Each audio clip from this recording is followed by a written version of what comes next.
Hello বন্ধুরা, তো দেখতে পাচ্ছ ফালাকাটা পুলিশ স্টেশনের স্যার চলে আসছেন আমাদের আটমাইল বাজারে।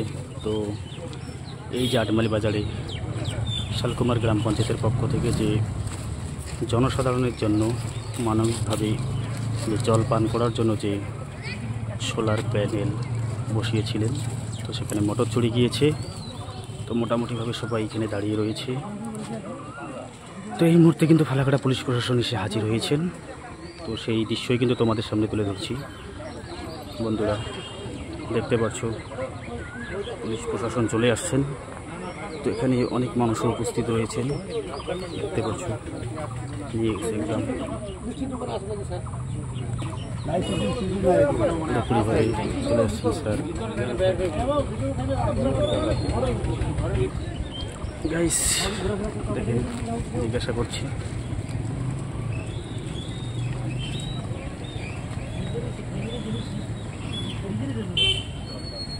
যেখানে জনসাধারণ জল খাচ্ছে সেই গতকাল রাতে কিন্তু চুরি হয়ে গেছে। তো ফালাকাটা পুলিশ প্রশাসন এই মুহূর্তে উপস্থিত হয়েছে। বন্ধুরা গাইস দেখো চলে আসছে আমাদের ফালাকাটা পুলিশ প্রশাসন, এই মুহূর্তে ইনভেস্টিগেশন করছেন। তো আমাদের ফালাকাটা পুলিশ প্রশাসন সর্বদা কিন্তু পরিষেবা দিয়ে থাকেন এবং সঠিক তদন্ত করেন। তো সেই বিষয়ে শোনার দেখানে চলে আসছেন। এটা আমি লাইভে দেখিয়েছিলাম, এখানে লোকও কিন্তু অনেকেই আসছেন এখানে মোটামুটিভাবে। তো কি বলবেন, পুলিশ তো আসলো?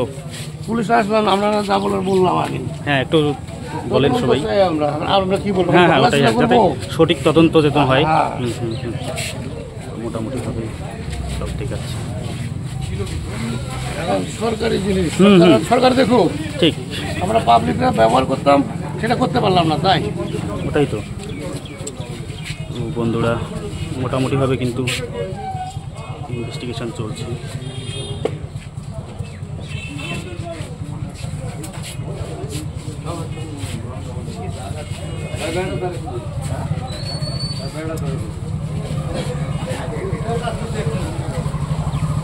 পুরোপুরিভাবে ইনভেস্টিগেশন চলছে ভিতরে। তো মোটামুটি কিন্তু আমাদের ফালাকাটা পুলিশ প্রশাসন এসে গেছে। আমাদের ফালাকাটা পুলিশ প্রশাসন এই বিষয়গুলো সবসময় তৎপরতার সঙ্গে কাজ করেন। এবারও এটা আটমাইল বাজারে যারা রয়েছেন তারা চাচ্ছেন যে সঠিক তদন্ত হোক এবং এগুলো যাতে পুনরাবৃত্তি না হয়। তো চলে আসছেন, সবাই কিন্তু আস্থা এবং বিশ্বাস রাখছে আমাদের পুলিশ প্রশাসনের ওপর। আর সর্বদা কিন্তু আমাদের ফালাকাটা পুলিশ প্রশাসন তৎপরতার সঙ্গে কাজ করেন। তো দেখতে পাচ্ছেন পুলিশ অফিসার স্যার কিন্তু ভিতরে ঢুকেছেন এবং কথা বলছেন। তো সেই দৃশ্য কিন্তু তুলে ধরছি আপনাদের সামনে।